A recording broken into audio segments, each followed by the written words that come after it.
Hello साथियों, नमस्कार। Welcome to success point Rajasthan. आज की इस क्लास के अंदर हम बात करेंगे सीटी 2024 के लिए राजस्थान भूगोल के जितने भी मोस्ट इंपॉर्टेंट क्वेश्चन बन सकते हैं उन सभी का आज की इस क्लास के अंदर हम धुआं धुआं करने वाले हैं। अगर आपने राजस्थान का भूगोल पढ़ रखा है तो तैयार हो जाइए चौके और छक्के लगाने के लिए, क्योंकि जीके का महासमुंदर आ रहा है आपके बीच। आज की क्लास का अपना पहला प्रश्न। साथियों, आज की क्लास का अपना पहला प्रश्न है कि राजस्थान की पूर्व से पश्चिम और उत्तर से दक्षिण की लंबाई में अंतर जो है कितना है। सबसे पहले यहाँ पे मैं बना रहा हूं राजस्थान का मैप। जैसे ये हो गया अपना राजस्थान, ठीक है। उत्तर से दक्षिण यानी कि ये उत्तर है और ये जो दिशा है वो अपनी दक्षिण है, ठीक है। ये जो दिशा है साथियों ये अपनी है पश्चिम और ये जो दिशा है वो अपनी कौन सी, पूर्व दिशा, ठीक है। तो उत्तर से दक्षिण और पूर्व से पश्चिम की जो लंबाई है उसके अंदर जो अंतर है वो कितना है, ठीक है साथियों। उत्तर से दक्षिण की बात करें तो उत्तर से दक्षिण की जो लंबाई है ये है साथियों 826 किलोमीटर, ठीक है। कितनी है, 826 किलोमीटर जो है वो उत्तर में श्री गंगानगर जिला। साथियों उत्तर में कौन सा जिला है, श्री गंगानगर जिला है, ठीक है। उत्तर के अंदर जो गंगानगर जिला है और दक्षिण के अंदर साथियों कौन सा जिला है, सबसे लास्ट दक्षिण के अंदर अपना बांसवाड़ा जिला है, ठीक है। तो भाई उत्तर से दक्षिण यानी कि गंगानगर से लेकर के बांसवाड़ा की जो बीच की दूरी है वो कितनी है, तो वो तो है 826 किलोमीटर, ठीक है। अब बात करते हैं पूर्व से लेकर पश्चिम यानी कि पश्चिम के अंदर जिला कौन सा है, पश्चिम के अंदर अपना है जैसलमेर, ठीक है। कौन सा है भाई, अपना जैसलमेर है, ठीक है, सबको पता है। और पूर्व के अंदर कौन सा है, सबसे पूर्व के अंदर साथियों है धौलपुर जिला, ठीक है। कौन सा है, धौलपुर है। तो साथियों पश्चिम से लेकर के पूर्व यानी कि पूर्व से लेकर के पश्चिम की जो बीच की दूरी है यह है 800 और 69 किलोमीटर, ठीक है। कितनी है, 869 किलोमीटर है। तो दोनों के बीच के अंतर पूछा है, ठीक है साथियों। उत्तर से दक्षिण और पूर्व से पश्चिम के बीच का अंतर पूछा है तो कितना हो जाएगा, 869 में से जब आप 826 को माइनस करेंगे तो उत्तर आएगा 43 किलोमीटर, ठीक है। तो इस प्रश्न का डी ऑप्शन जो है वो यहां से सही हो जाएगा। पूर्व से पश्चिम और उत्तर से दक्षिण के बीच की लंबाई जो है वो 43 किलोमीटर का दोनों के बीच का अंतर है, ठीक है। अगर आपसे उत्तर से दक्षिण की लंबाई पूछ लें तो 826 किलोमीटर हो जाएगी, ठीक है। और भाई अगर आपसे पूर्व से पश्चिम की पूछ लें कि भाई पूर्व से पश्चिम की राजस्थान की जो लंबाई है वो कितनी है, तो 869 किलोमीटर हो जाएगी। अगर आप दोनों का अंतर पूछ लें कि पूर्व से पश्चिम और उत्तर से दक्षिण के बीच का जो अंतर है वो कितना है, तो साथियों 43 किलोमीटर का हो जाएगा, ठीक है। इस प्रश्न का आपका डी ऑप्शन यहां से सही हो जाएगा। बात करते हैं आज के अगले प्रश्न को लेकर के। आज की क्लास का अपना अगला प्रश्न है कि राजस्थान राज्य का अक्षांशीय विस्तार जो है वो कितना है। ये सीटी 10+2 2023 यानी कि पिछली सीटी के अंदर एक क्वेश्चन जो है वो आपका पूछा गया था कि राजस्थान राज्य का अक्षांशीय विस्तार कितना है, ठीक है। तो अक्षांशीय विस्तार की बात करते हैं साथियों यहाँ पे। जैसे ये हो गया राजस्थान, ठीक है, ये अपना हो गया राजस्थान इस प्रकार से। तो अक्षांशीय विस्तार यानी कि यहां से शुरू होगा बांसवाड़ा जिले से, ठीक है। तो बांसवाड़ा जिले से शुरू होगा 23 डिग्री 3 मिनट उत्तर से लेकर, ठीक है साथियों 23 डिग्री 3 मिनट उत्तर से लेकर के फिर यहां तक जो जाएगा श्री गंगानगर तक वो हो जाएगा 30 डिग्री 12 मिनट, ठीक है। 30 डिग्री 12 मिनट। तो 23 डिग्री 3 मिनट उत्तर से, 23 डिग्री यहाँ पे दक्षिण है, 23 डिग्री 3 मिनट उत्तर से 30 डिग्री 12 मिनट उत्तर, यानी कि इस प्रश्न का बी ऑप्शन जो है वो यहाँ पे सही हो जाएगा। 23 डिग्री 3 मिनट से लेकर के 30 डिग्री जो है वो 12 मिनट उत्तरी अक्षांश। अब यहाँ पे बात करते हैं कि 23 डिग्री जो है वो किस जिले से गुजरेगा, तो बांसवाड़ा से। अगर आपसे पूछ लें कि 30 डिग्री उत्तरी अक्षांश जो है वो किस जिले से गुजरता है, तो साथियों श्री गंगानगर जिले से गुजरेगा, ठीक, ठीक है। तो इस प्रश्न का आपका बी ऑप्शन यहाँ पे सही हो जाएगा। 23 डिग्री 3 मिनट से लेकर के 30 डिग्री 12 मिनट। बात करते हैं आज के अगले प्रश्न को लेकर के। आज की क्लास का अपना अगला प्रश्न साथियों कि इनमें से कौन सी जो है वो अरावली श्रृंखला की सबसे ऊंची पर्वत चोटी है। भाई अरावली श्रृंखला की कौन सी सबसे ऊंची पर्वत चोटी है। सबसे पहले साथियों बात करते हैं कुंभलगढ़ की। तो कुंभलगढ़ जो है वो किस जिले के अंदर है साथियों, कुंभलगढ़ जो है ये राजसमंद जिले के अंदर, ठीक है। कुंभलगढ़ कहां पर है, राजसमंद जिले के अंदर, ठीक है। और इसकी ऊंचाई की बात करें साथियों तो ये 1224 मीटर, कितनी है, 1224 मीटर जो है वो इसकी क्या है, ऊंचाई है किसकी, कुंभलगढ़ की। कुंभलगढ़ किस जिले में, राजसमंद जिले के अंदर, ठीक है। ऊंचाई की बात करें कितनी है, 1224 मीटर है। फिर यहाँ पे बात करते हैं दिलवाड़ा की। तो दिलवाड़ा जो है वो राजस्थान के सिरोही जिले के अंदर है, ठीक है। किस जिले में भाई, सिरोही जिले में। और दिलवाड़ा की ऊंचाई की बात करें तो साथियों 1442 मीटर हो जाएगी भाई। कितनी हो जाएगी, 1442 मीटर हो जाएगी। फिर हम बात करते हैं यहाँ पे शेर की। तो शेर जो है वो राजस्थान के सिरोही जिले के अंदर है। ये भी कहां पर है, सिरोही के अंदर है। और इसकी साथियों ऊंचाई की बात करें तो ये हो जाएगी 1597 मीटर, ठीक है, कितनी हो जाएगी 1597 मीटर हो जाएगी। फिर यहाँ पे बात करते हैं गुरु शिखर की, तो गुरु शिखर भी कहां पर है, सूर्य के अंदर है, और गुरु शिखर की ऊंचाई की बात करें तो यहाँ पे हो जाएगी 1722 मीटर।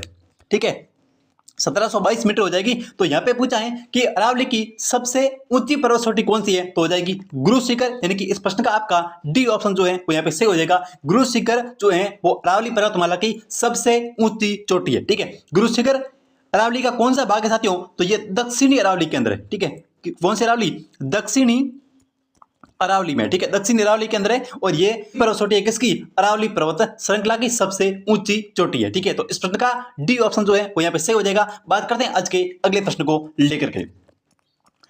आज की क्लास का अपना अगला प्रश्न है कि 56 का मैदान जो है वो कौन से जिलों के अंदर स्थित है। साथियों बहुत ही अच्छा क्वेश्चन है, और पिछली बार ये सीटी 10+2 के अंदर ये क्वेश्चन पूछा गया था। ठीक है, राजस्थान भूगोल से, कि भाई 56 का मैदान जो है वो कौन से जिलों के अंदर स्थित है। ठीक है, मैं एक बार फिर कहता हूं, अगर सीटी के साथियों बेहतरीन तैयारी करना चाहते हो, ठीक है, सीटी के लिए बेहतरीन तैयारी करना चाहते हो, तो अभी इस चैनल को जो है वो सब्सक्राइब कर देना, क्योंकि यहां पर आपको राजस्थान भूगोल की, कला संस्कृति और इतिहास की जो टॉप लेवल के प्रश्न है उनकी सभी क्लासें आपको जो है वो डे बाई डे यानी कि डेली जो है वो मिलने वाली हैं। ठीक है, तो बिना किसी देरी के अभी चैनल को जो है वो सब्सक्राइब करके रखना। तो अगला प्रश्न है अपना चौथा प्रश्न, कि भाई 56 का मैदान जो है वो कौन से जिलों के अंदर स्थित है। ठीक है, 56 के मैदान की बात करें साथियों, तो ये जो है वो माही नदी के द्वारा सिंचित है। किस नदी के द्वारा, माही नदी द्वारा सिंचित है। ठीक है, माही नदी जो है उसके द्वारा सिंचित है, और ये जो है वो बांसवाड़ा और प्रतापगढ़ जिलों के अंदर है। ठीक है, बांसवाड़ा और प्रतापगढ़ जिलों के अंदर विस्तृत है। तो इस प्रश्न का आपका ए ऑप्शन जो है वो सही हो जाएगा, प्रतापगढ़ और बांसवाड़ा। ठीक है, 56 का मैदान प्रतापगढ़ और बांसवाड़ा जिलों के अंदर है, ये आपको जो है वो भूलना नहीं है। पिछली बार सीटी के अंदर पूछा गया था, हो सकता है इस बार भी ये क्वेश्चन जो है वो वापस रिपीट होकर पूछ लिया जाए। तो प्रतापगढ़ और बांसवाड़ा 56 का मैदान कौन सी नदी, माही नदी के द्वारा सिंचित है। बात करते हैं आज के अगले प्रश्न को लेकर के। आज की क्लास का अपना अगला प्रश्न है कि राजस्थान की कौन सी नदी जो है वो अर्जुन की गंगा कहलाती है। बहुत ही अच्छा क्वेश्चन है कि राजस्थान की ऐसी कौन सी नदी है जिसको अर्जुन की गंगा के नाम से जाना जाता है। बाणगंगा, माही, लूणी या फिर चंबल, तो ये हो जाएगी साथियों बाणगंगा नदी। ठीक है, बाणगंगा नदी जो है वो बैराट की पहाड़ियां जयपुर से बैराट की पहाड़ियों से ये निकलती है। ठीक है, और बैराट की जो पहाड़ियां हैं ये वर्तमान में किस जिले के अंदर है, तो ये है कोटपुतली बेरोड के अंदर। ठीक है, कोटपुतली बेरोड के अंदर है साथियों। ठीक है, कोटपुतली बेरोड जिले के अंदर ये वर्तमान के अंदर कौन सी, अपनी बैराट की पहाड़ियां। तो इन बैराट की पहाड़ियों से कौन सी नदी निकलती है, बाणगंगा नदी का उद्गम जो है वो बैराट की पहाड़ियां से निकलती है, और बैराट की पहाड़ियां वर्तमान में जो है वो कोटपुतली बेरोड जिले के अंदर है। ठीक है, तो इसे अर्जुन की गंगा कहते हैं। ठीक है, किसको, बाणगंगा नदी को, और इसको साथियों जो है वो रुंडित नदी के नाम से जाना जाता है। एक आपसे और पूछ लें कि भाई कौन सी नदी, राजस्थान की कौन सी नदी जो है वो उसको रुंडित नदी के नाम से जानी जाती है, तो ये साथियों बाणगंगा नदी जो है वो रुंडित नदी, और इसको ही कहते हैं अर्जुन की गंगा, और बैराट की पहाड़ियां कोटपुतली बेरोड से ये निकलती हैं। ठीक है, बात करते हैं आज के अगले प्रश्न को लेकर के।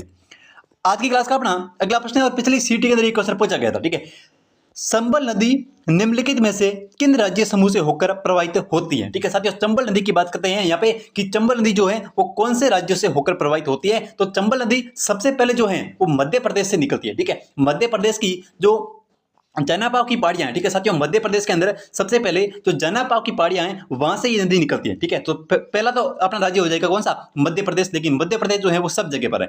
मध्य प्रदेश के बाद साथियों ये आती है राजस्थान के अंदर। ठीक है, तो राजस्थान भी अपना सभी ऑप्शन के अंदर राजस्थान दिया हुआ है। ठीक है, तो राजस्थान के बाद जो ये नदी है ये जाती है आगे यमुना के अंदर मिलती है, और यमुना नदी जो है वो उत्तर प्रदेश से होकर प्रवाहित होती है। तो इस प्रश्न का आपका कौन सा डी ऑप्शन जो है वो यहाँ पे सही हो जाएगा, क्योंकि ये मध्य प्रदेश से निकलती है जनाबाग की पहाड़ियों से, फिर ये आती है राजस्थान के अंदर। ठीक है, फिर ये जाती है उत्तर प्रदेश के अंदर। तो इस प्रश्न का मध्य प्रदेश, राजस्थान और उत्तर प्रदेश। मध्य प्रदेश की बात करें तो मध्य प्रदेश के अंदर चंबल नदी पर एक बांध बना हुआ है। ठीक है, जिसका नाम है गांधी सागर बांध, और जिसकी जो ऊंचाई है वो है कितनी, अपनी 62 मीटर। ठीक है, 62 मीटर ऊंचाई है, क्योंकि ये पिछली बार सिटी के अंदर पूछा गया था क्वेश्चन है कि भाई गांधी सागर बांध जो है उसकी ऊंचाई कितनी है। ठीक है, तो 62 मीटर जो है उसकी ऊंचाई है। तो गांधी सागर बांध मध्य प्रदेश के अंदर। ठीक है, फिर राजस्थान की बात करें तो राजस्थान के अंदर 3 बांध है चंबल पर। ठीक है, एक तो तुलिया जलप्रपात है। ठीक है, 3 बांध जो है वो बने हुए हैं, कोटा बांध, एक है जवाहर सागर बांध, और एक है राणा प्रताप सागर बांध। तो 3 बांध राजस्थान के अंदर है, एक बांध मध्य प्रदेश के अंदर है। चंबल पर कुल 4 बांध है। ठीक है, चंबल, मध्य प्रदेश, राजस्थान और उत्तर प्रदेश जो राज्य है उनकी जो है वो नदी है। बात करते हैं आज के अगले प्रश्न को लेकर के।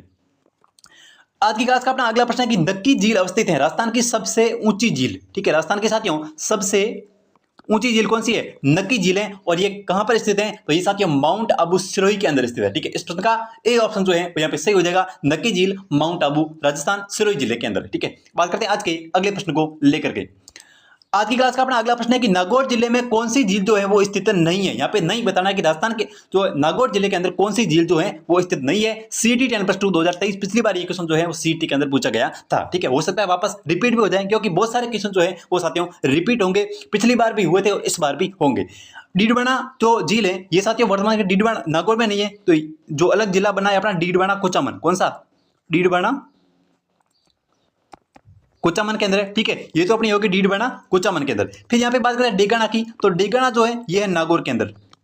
डेगाना कहां पर है? नागौर के अंदर है। और फिर यहाँ पे बात कर लेते हैं कौन सी? कुचामन की, तो ये वर्तमान के अंदर डीडवाना कुचामन जिले में, नागौर में नहीं है। ये भी कहां पर है? डीडवाना कुचामन जिले के अंदर। ठीक है, फिर यहाँ पे बात करें रेवासा की, तो रेवासा जो है वो कहां पर है? सीकर के अंदर। ठीक है, तो इस प्रश्न का कौन सा ऑप्शन आपका डी ऑप्शन जो है वो सही हो जाएगा। ये पहले के हिसाब से है तो इस प्रश्न का डी ऑप्शन रेवासा जो है वो सीकर के अंदर है। बात करते हैं आज के अगले प्रश्न को लेकर के। अगला प्रश्न साथियों कि राजस्थान की सबसे बड़ी मीठे पानी की कृत्रिम झील जो है वो कौन सी है? ठीक है, राजस्थान की सबसे बड़ी जो मीठे पानी की कृत्रिम झील है वो कौन सी है? तो वो साथियों है जयसमंद झील। ठीक है, इस प्रश्न का आपका ए ऑप्शन जो है वो यहाँ पे सही हो जाएगा। जयसमंद झील जो है वो राजस्थान की सबसे बड़ी मीठे पानी की कृत्रिम झील है। ठीक है, जयसमंद की बात करें साथियों तो ये जो है वो वर्तमान के अंदर सलूंबर जिले में। ठीक है, किस जिले के अंदर है? सलूंबर जिले के अंदर है। किस नदी के ऊपर है? तो यह है गोमती नदी के ऊपर। कौन सी नदी?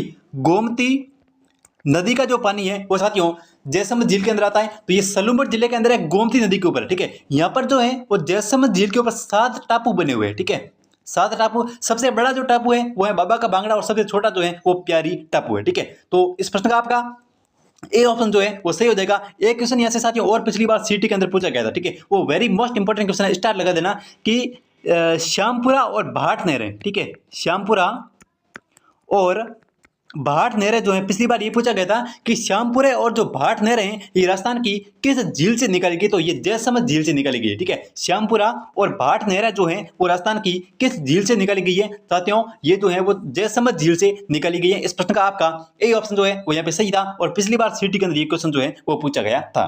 बात करते हैं आज के अगले प्रश्न को लेकर के। आज की क्लास का अपना अगला प्रश्न है कि कौन सा युग्म जो है वो सही सुमेलित नहीं है। यहाँ पे नहीं बताना है। पांचनाबाद करौली के अंदर बिल्कुल सही है, पांचनाबाद करौली के अंदर है। मेजाबाद भीलवाड़ा साथियों मेजाबाद भीलवाड़ा में है और कौन सी नदी पर है? कोठारी नदी पर है। ठीक है, कोठारी नदी के ऊपर है। फिर यहाँ पे बात करें जवाई बांध जालोर, साथियों जवाई बांध जालोर में नहीं है, कहां पर है? जवाई बांध है पाली के अंदर। ठीक है, कौन सी नदी?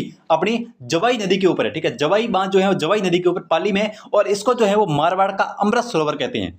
जवाई बांध पाली को मारवाड़ का अमृत सरोवर कहा जाता है। ठीक है, मारवाड़ का अमृत सरोवर के नाम से इसको जाना जाता है। किसको? जवाई बांध पाली को जवाई नदी के ऊपर है और चाकण बांध जो है वो बुद्धि के अंदर। इस प्रश्न का आपका सी ऑप्शन जो है वो ये सही हो जाएगा क्योंकि जवाई बांध जो है वो जालोर के अंदर नहीं है साथियों। कहां पर है? जवाई बांध जो है वो पाली के अंदर स्थित है जिसको मारवाड़ का अमृत सरोवर जो है वो कहते हैं और जवाई नदी के ऊपर बना हुआ है। बात करते हैं आज के अगले प्रश्न को लेकर के। आज की क्लास का अपना अगला प्रश्न साथियों कि इंदिरा गांधी नहर परियोजना में लिफ्ट नहरों की संख्या जो है वो कितनी है? सीटी ग्रेजुएशन 2023 के अंदर ये क्वेश्चन है वो पूछा गया था कि इंदिरा गांधी के अंदर लिफ्ट जो इंदिरा गांधी नहर है उसके अंदर लिफ्ट नहरों की संख्या जो है वो कितनी है? 5 है, 7 है, 3 है या फिर 8 है? तो साथियों इंदिरा गांधी जो नहर है उसके अंदर जो लिफ्ट नहरों की संख्या है वो 7 है। ठीक है, कितनी है? 7 है, लेकिन यहाँ पर 7 जो है वो ऑप्शन के अंदर नहीं है। ठीक है, 7 जो है वो ऑप्शन के अंदर नहीं है। ए बी सी डी और ई ऑप्शन में यहाँ पे बना देता हूँ 7। तो इस प्रश्न का ई ऑप्शन जो है वो सही हो जाएगा। इंदिरा गांधी नहर जो है उसमें लिफ्ट नहरों की संख्या जो है वो कितनी है? 7 है। ठीक है, बात करते हैं आज के अगले प्रश्न को लेकर के। आज की क्लास का अपना अगला प्रश्न है कि निम्नलिखित में से कौन सी सिंचाई परियोजना जिला जो है वो सम्मिलित नहीं है? सीटी ग्रेजुएशन 2023 के अंदर ये क्वेश्चन है वो पूछा गया था। राजस्थान भूगोल के जितने भी इंपॉर्टेंट क्वेश्चन है साथियों वो मैं आपको करवा रहा हूं। सबसे पहले परवन लिफ्ट परियोजना जयपुर। साथियों परवन लिफ्ट परियोजना जो है वो जयपुर के अंदर नहीं है, ये है 12 के अंदर। ठीक है, 12 श्रवण भादो कोटा सही है। सोम कमला अंबा परियोजना ये डूंगरपुर के अंदर है। ठीक है, और सोम कागदर जो है वो उदयपुर के अंदर है। ठीक है, तो यहाँ पे परवन लिफ्ट परियोजना जयपुर के अंदर नहीं है साथियों, कहां पर है? 12 के अंदर है। इस प्रश्न का आपका ए ऑप्शन जो है वो यहाँ पे सही हो जाएगा। परवन लिफ्ट परियोजना 12 में है।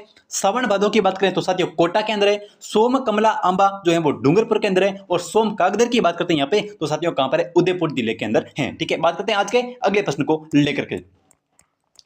आज की क्लास का अपना अगला प्रश्न है साथियों कि कोपेन के वर्गीकरण के अनुसार निम्न में से किन जिलों के अंदर AW प्रकार की जलवायु जो है वो पाई जाती है? भाई कोपेन के वर्गीकरण के अनुसार AW, कोपेन ने 4 भागों में राजस्थान को बांटा है। ठीक है, सबसे पहला जो भाग है वो है BWHW, फिर उसने बांटा था BSHW, तीसरा जो है वो है CWG और चौथा कौन सा? AW। तो AW के अंदर कौन सी आएगी? भाई AW के अंदर जो भी मरुस्थल के जिले हैं साथियों, जो भी मरुस्थल वाले जिले हैं उनके अंदर साथियों कौन सी? AW। जहां पर भी 2 W आएगी वहां पे क्या आएगा? मरुस्थल आएगा। कौन से जिले? जैसलमेर, बीकानेर, चूरू, अनूपगढ़, हनुमानगढ़। ठीक है, ये जितने भी जिले हैं इनके अंदर कौन सी? मरुस्थल वाले जिले BWHW प्रकार की जलवायु जो है वो पाई जाती है। BHHW की बात करें तो मध्य राजस्थान। ठीक है, मध्य राजस्थान के जितने भी जिले हैं जैसे नागौर, जोधपुर, सीकर, अपना झुंझुनू, ठीक है, और इधर चले तो बाड़मेर, ठीक है, जालोर, सांचौर, पाली, इनके अंदर जो है वो BHHW प्रकार की जलवायु है वो पाई जाती है इनके मध्य राजस्थान के अंदर। CWG पूरा पूर्वी राजस्थान, पूरा साथियों पूर्वी राजस्थान जैसे अलवर, जयपुर, भरतपुर, करौली, धौलपुर, सवाईमाधोपुर, डीग और कौन सा आ जाएगा? सवाईमाधोपुर, ठीक है, टोंक, इनके अंदर जो है वो CWG यानी कि अरावली के जो भी पूर्व साइड के जिले हैं, लेकिन राजस्थान के जो भी पूर्वी जिले हैं इनके अंदर CWG प्रकार की जलवायु पाई जाती है। और AW की बात करें तो दक्षिणी और दक्षिणी पूर्वी जिले, दक्षिणी कौन से? बांसवाड़ा, डूंगरपुर, प्रतापगढ़, उदयपुर, ठीक है, इनके अंदर और सिरोही, इनके अंदर AW है। और दक्षिणी पूर्वी की बात करें तो कोटा और झालावाड़, ठीक है, कोटा और झालावाड़, इनके अंदर जो है वो AW प्रकार की जलवायु जो है वो पाई जाती है। तो इस प्रश्न का AW पूछा है तो दक्षिणी और दक्षिणी पूर्वी, ठीक है, भरतपुर, अलवर, इनके अंदर CWG है क्योंकि ये पूर्व के जिले। बांसवाड़ा और झालावाड़, साथियों बांसवाड़ा और झालावाड़ के अंदर AW है। ठीक है, सीकर और नागौर की बात करें तो ये तो है मध्य के अंदर, तो मध्य के अंदर BHHW, ठीक है, और हनुमानगढ़ और बीकानेर ये कौन से जिले हैं? ये जिले हैं मरुस्थली, तो इनके अंदर BWHW, ठीक है, BWHW, ठीक है। तो इस प्रश्न का आपका कौन सा ऑप्शन? बी ऑप्शन यहाँ पे सही हो जाएगा, बांसवाड़ा और झालावाड़। आज की क्लास का अपना अगला प्रश्न है कि राजस्थान में मावट जो है वो किसका स्थानीय नाम है? तो साथियों शीतकालीन जो वर्षा होती है उसको किस नाम से जाना जाता है? मावट के नाम से जाना जाता है, जो कि पश्चिमी विक्षोभ से होती है और भूमध्य सागरीय जो पवनें होती है उनसे होती है। ठीक है, तो ये शीतकालीन वर्षा है मावट। आज की क्लास का अपना अगला प्रश्न साथियों कि हाड़ौती के पठार में कौन सी मृदा पाई जाती है? तो हाड़ौती के पठार की बात करें साथियों तो इसके अंदर ये है राजस्थान के दक्षिणी भाग के अंदर, ठीक है, दक्षिणी भाग में। और यहाँ पर कौन सी मृदा? काली मृदा जो है वो पाई जाती है। तो इस प्रश्न का आपका बी ऑप्शन जो है वो यहाँ पे सही हो जाएगा, काली मृदा। ठीक है, बात करते हैं आज के अगले प्रश्न को लेकर के। आज की क्लास का अपना अगला प्रश्न है और CT 10+2 के अंदर पिछली बार क्वेश्चन पूछा था कि रेंगती हुई मृत्यु है वो क्या है? ठीक है, रेंगती हुई मृत्यु क्या है? तो ये साथियों मृदा की उर्वरता का ह्रास होना। ठीक है, मृदा जो है वो एक स्थान से उठ करके वायु के सारे दूसरी जगह पर चली जाती है तो उसको रेंगती हुई मृदा कहती है, यानी कि मृदा उर्वरता का ह्रास होना। ठीक है, उपजाऊपन जो है मृदा का वो कम होना, ये रेंगती हुई मृत्यु जो है वो कहलाती है। ठीक है, बात करते हैं आज के अगले प्रश्न को लेकर के।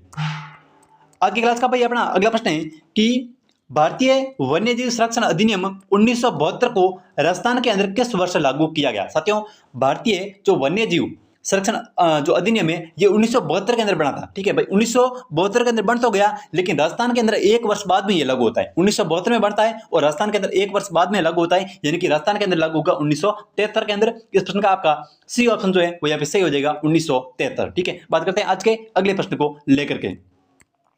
आज की क्लास का अपना अगला प्रश्न है कि विश्व पर्यावरण दिवस जो है वो कब मनाया जाता है? ठीक है, विश्व पर्यावरण दिवस जो है वो कब मनाया जाता है, यानी कि विश्व पर्यावरण दिवस की बात करें साथियों यहाँ पे तो ये मनाया जाता है 5 जून को। ठीक है, तो इस प्रश्न का आपका डी ऑप्शन जो है वो यहाँ पे सही हो जाएगा, 5 जून। 21 जून की बात करें तो विश्व योग दिवस मनाया जाता है, विश्व योग दिवस। ठीक है, विश्व योग दिवस जो है ये साथियों 21 जून को मनाया जाता है।